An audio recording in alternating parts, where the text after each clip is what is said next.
안녕하세요. SD 픽처스 한상준입니다. 오늘 리뷰할 렌즈는 바로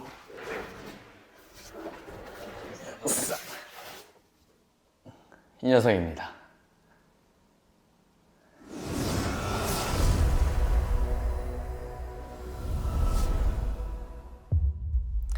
여러분 잘 지내셨나요?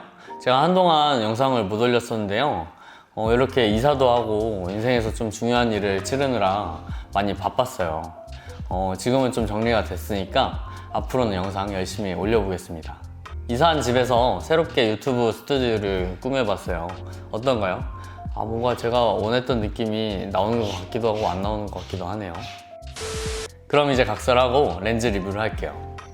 탐론의 28에서 75mm f2.8 소니 미러리스용 렌즈입니다. 사진을 많이 찍다 보면 한참은 줌렌즈만 쓰다가 또 한참은 단렌즈만 쓰다가 이렇게 왔다리 갔다리 하는 경향이 있는데요. 그런 와중에 가장 편하다고 느끼는 게 이 표준 줌렌즈예요. 근데 표준 줌렌즈는 단점이 무겁다는 거거든요. 24에서 70mm f2.8이 가장 표준적인 표준 줌렌즈인데 걔네는 보통 무게가 적어도 800g에서 1kg까지 되는 그런 렌즈들도 있어요. 그래서 모든 사진가들은 다 f2.8짜리 좀 가벼운 표준 줌렌즈 없을까? 하는 생각을 다들 하곤 합니다. 그 소망을 어느 정도 해결해준 렌즈가 바로 이 탐론 2875 렌즈입니다. 얘 초점거리가 28에서 75mm라서 별명이 이빨7호예요. 28에서 75mm라고. 좀 구리죠. 저도 별로라고 생각을 했어요.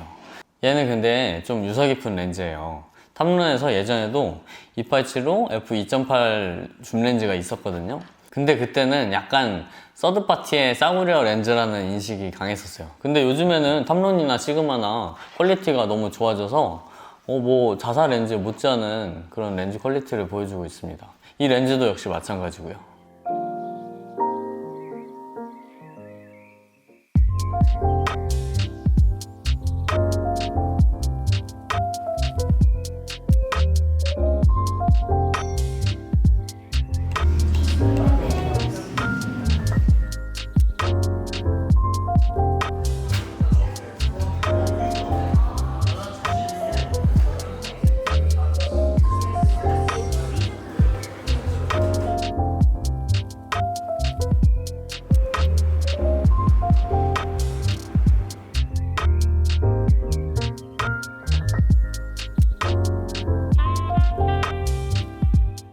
먼저 제가 탐론 2875를 쓰면서 좋았던 점을 말씀을 드릴게요. 일단 좋았던 점은 당연히 휴대성입니다. 얘는 550g이거든요. 제가 주로 쓰고 있는 A7 마크3에 마운트를 했을 때 한 1.2kg 정도 되는 상당히 가벼운 무게라고 할 수가 있어요. 경쟁 렌즈인 소니의 2470GM 렌즈 같은 경우에는 886g이거든요. 얘랑은 한 300g 이상 차이가 나니까 그거는 딱 들었을 때 확연히 차이가 나는 무게예요. 소니 2470GM 렌즈 같은 경우는 그냥 렌즈만 이렇게 지어도 약간 묵직하다라는 생각이 듭니다. 또 제가 탐론 2875를 쓰면서 만족스러웠던 점은 화질입니다. 해상력, 샤프니스 모두 되게 훌륭한 편이고요. 그리고 색수차 억제력이 엄청 좋은 편이에요. 이 정도면 색수차가 꽤 보이겠지 싶은 사진들도 색수차를 발견하기가 좀 힘들었습니다. 그리고 플레어 억제력도 괜찮은 것 같고 커뮤니티에서는 75mm 망원단에서는 화질이 좀 떨어진다고 하시는 분들도 있는데 제가 느끼기에는 75mm 망원단의 해상력도 괜찮은 편이었습니다. 세 번째 좋았던 점은 가격입니다. 얘는 제가 출시된 지 얼마 지나지 않아서 샀는데 출시가가 90만원 정도였어요. F4가 아닌 f2.8 고정 표준 줌렌즈라는 것을 감안을 했을 때 90만원은 꽤 합리적인 가격이라고 생각을 해요. 아까도 말씀드렸던 경쟁 렌즈인 소니 2470GM 렌즈 같은 경우엔 200만원이 훨씬 넘어가거든요. 그러니까 얘랑은 가격 차이가 2배 이상 나니까 얘는 되게 합리적인 선택이라고 볼 수가 있습니다.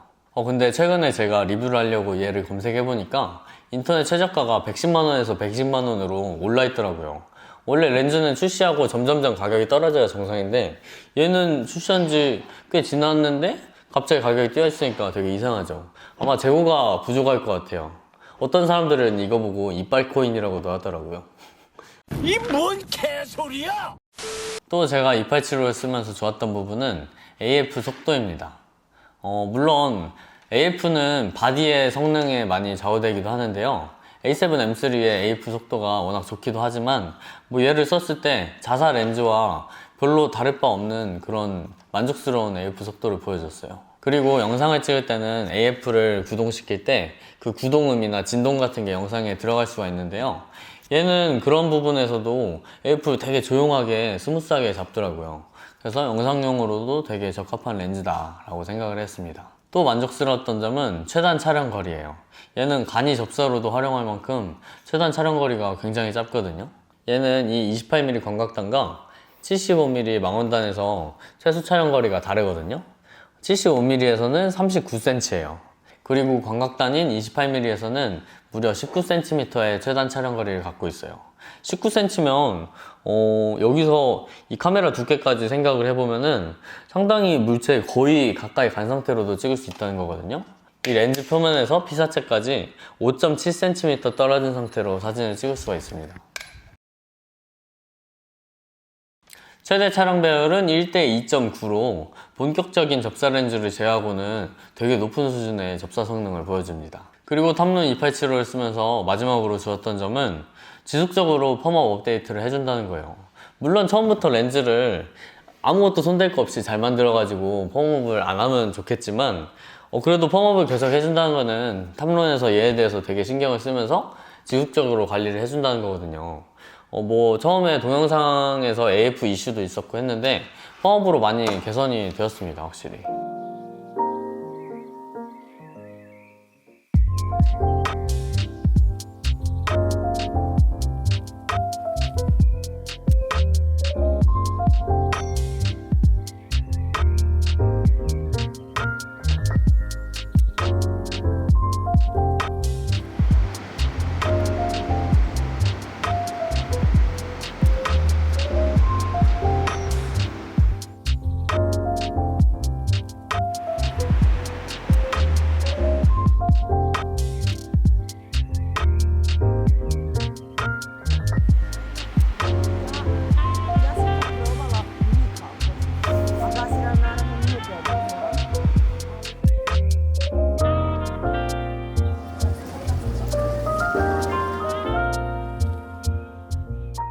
네, 이제 탐론 2875를 쓰면서 아쉬웠던 점을 말씀을 드릴게요. 일단은 제일 큰 건 보케예요. 이 보케 모양이 어떨 때는 괜찮아 보이기도 하는데 어떨 때는 되게 지저분해 보이거든요. 지저분한 보케라고 하면은 뭐 회오리가 치는 보케나 아니면은 이 보케 안에 원이 이렇게 보이는 양파링 현상이 심한 보케를 지저분한 보케라고 할 수가 있는데 얘는 뭐 양파링 현상이 물론 보입니다. 근데 그렇게 심한 편은 아니고 회오리 도는 현상도 뭐 그렇게 심하지 않거든요. 근데 주변부로 갈수록 보케가 동그란 모양에서 약간씩 이렇게 잘린 듯한 모양이 됩니다. 이렇게 동그라지가 않고 이렇게 잘려 있어요. 그 보케들이 심도를 얕게 했을 때 배경 흐림을 조금 지저분하게 만드는 감이 확실히 있어요. 근데 또 어떤 사진 보면은 2875 보케가 이렇게 좋았나? 싶은 사진들도 있고요. 제 생각에는 보케가 좀 주변부까지 표현이 되는 그런 배경 그림에서는 약간 지저분하게 표현이 되는 것 같아요. 뭐 많은 분들이 얘가 엄청 가볍고 화질도 좋지만 보케 때문에 GM 렌즈 쓰신다는 분들도 많거든요.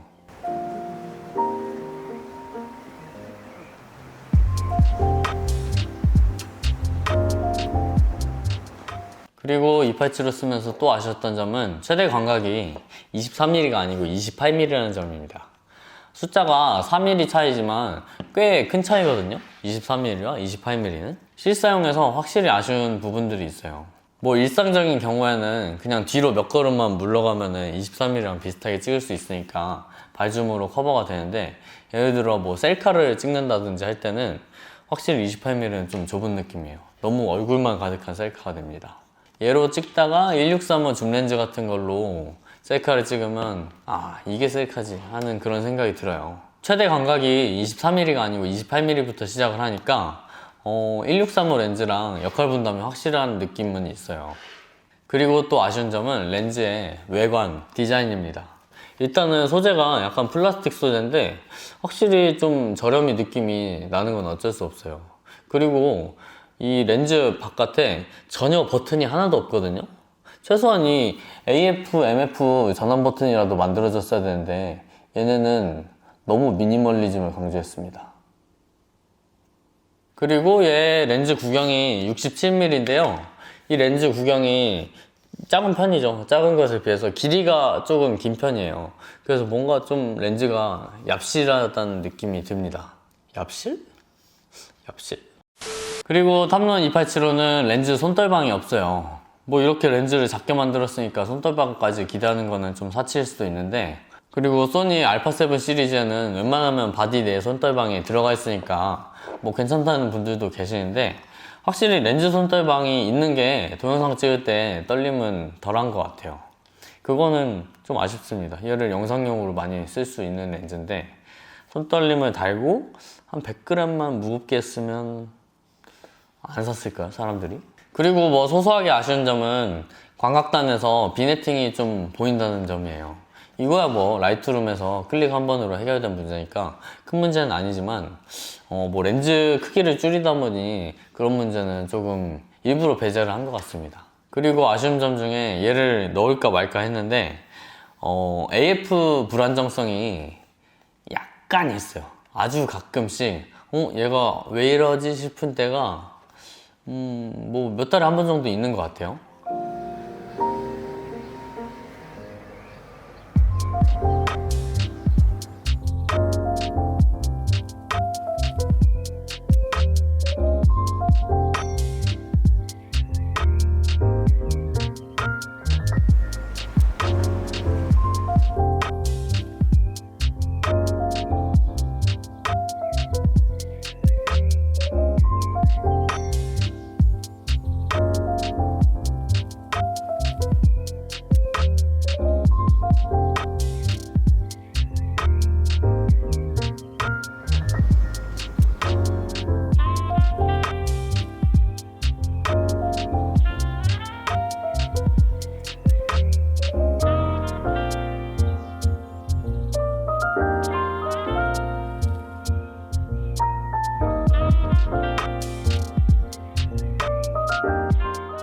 네, 이제 탐론 2875 렌즈의 평점을 매겨보겠습니다.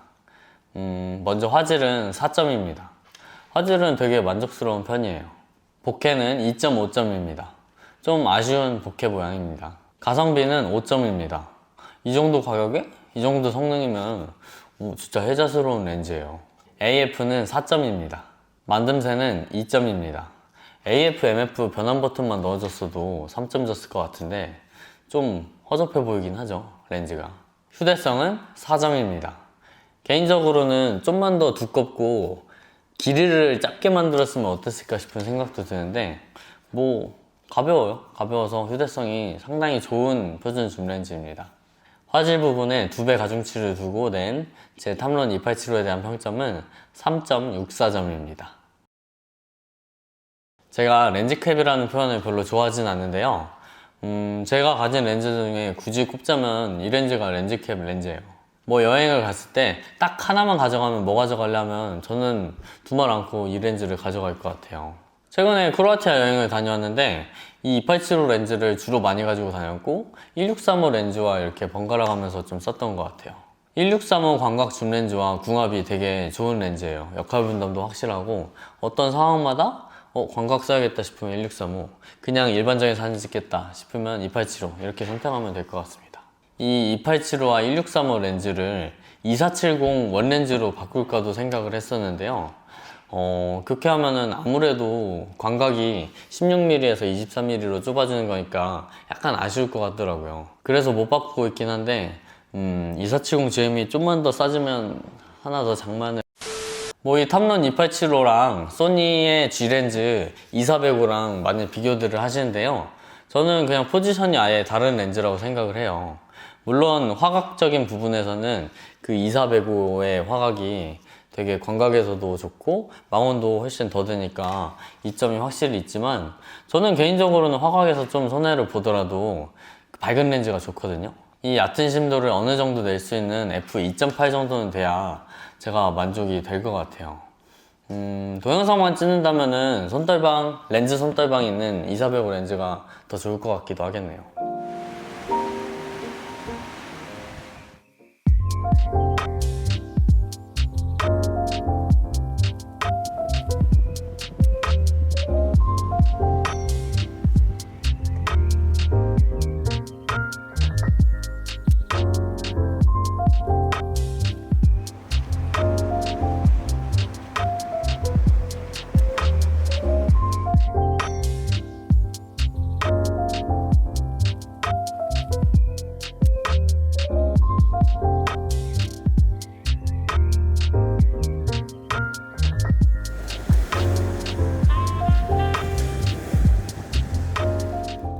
제가 탐론 287로 찍은 사진과 영상들 잘 보셨나요? 이상으로 탐론 287로 렌즈 리뷰를 마치겠습니다. 도움이 되셨다면 구독 버튼 눌러주시고요. 다음번에 더 좋은 영상으로 찾아오겠습니다. 안녕히 계세요.